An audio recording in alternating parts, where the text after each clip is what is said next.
I want to show you the state of power outages right now. Yeah, just in our area, nearly 9,000 people are without power this morning. A majority of those outages in El Dorado County, where more than 9,000 people are in the dark this morning. Getting lots of reports about trees and power lines down across the area. No surprise. Yeah, no surprise there. KCRA3's Mike Tassell, no surprise, out in the elements this morning in El Dorado with some of that storm damage.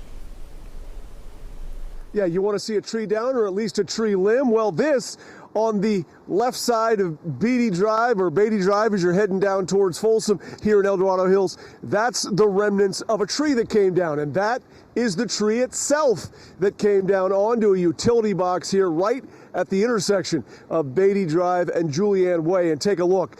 This is what the scene was like when we got here at 5 o'clock this morning. El Dorado County tree crews working quickly to try and get chainsaws to this massive tree that came down, move it out of the roadway. Took them about an hour to get this moved out of the roadway. And to give you a sense of what the weather was like when this tree came down, take a look at this video on Highway 50 driving out of El Dorado Hills towards Sacramento County this morning.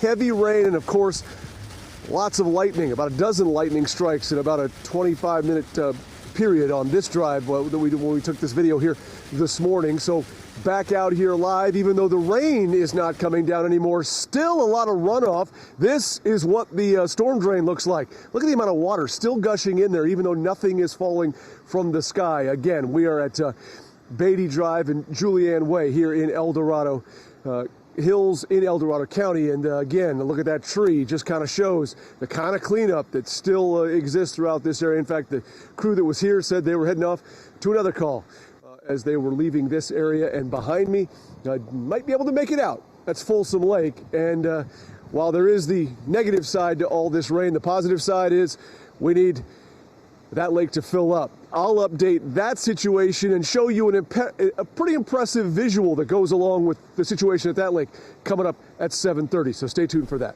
Live in El Dorado Hills, in El Dorado County this morning, Mike Tassell, KCRA 3 News. All right, Mike, thank you so much for that. Meanwhile, a number of new power poles ready to go up. SMUD Utility sending us this video of its crews working on those downed power lines overnight. And with all the damage that we're seeing, Governor Newsom proclaiming a state of emergency.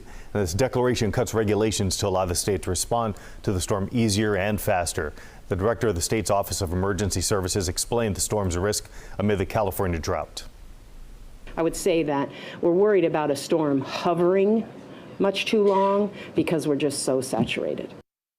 The state of emergency allows the California National Guard to help with disaster response. It directs Caltrans to request immediate help from the federal government to help with any needed highway repairs, plus other support for cities and counties to respond to and recover from the storm. So as the rain's been moving out of the valley, the focus of the storm has been on the Sierra this morning. Yeah, KCRA 3's Danica Hill is live near the summit along Interstate 80 with a look at the conditions out there. Good morning.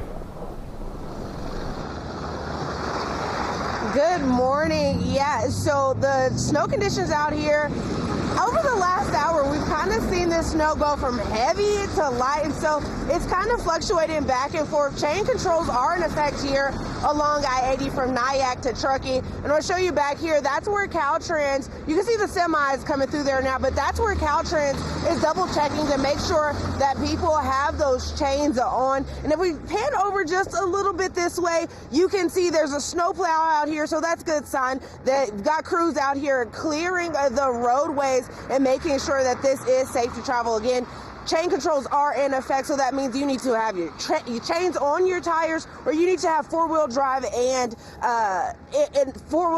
your snow tires. I'm going to turn back all the way around this way. This is kind of where we saw some of those people preparing to put on their chains. Now, I want to tell you, as we were driving up this way, we could definitely tell when the rain switched to snow, and now it kind of made a slushy mix, which is going to impact your drive if you're heading out here. So some tips for you. Make make sure you're giving yourself plenty of space and time if you have to hit the roads. Now, CHP and other California officials are urging you to just stay at home if you can, but if you have to get out, make sure that you have an emergency kit ready, and that not only means making sure you have those chains, but also maybe food and snacks, and if you get stuck out this way. So again, if you're having to travel out here, make sure you have your chains ready to go. They are double checking and making sure that you have those chains on, and if you don't have them on, they're going to tell you to turn around and head back the other way. You can't head up the mountain, so make sure you are prepared for that if you head out this way. Live near Cisco Grove, Danica Hill, KCRA 3 News.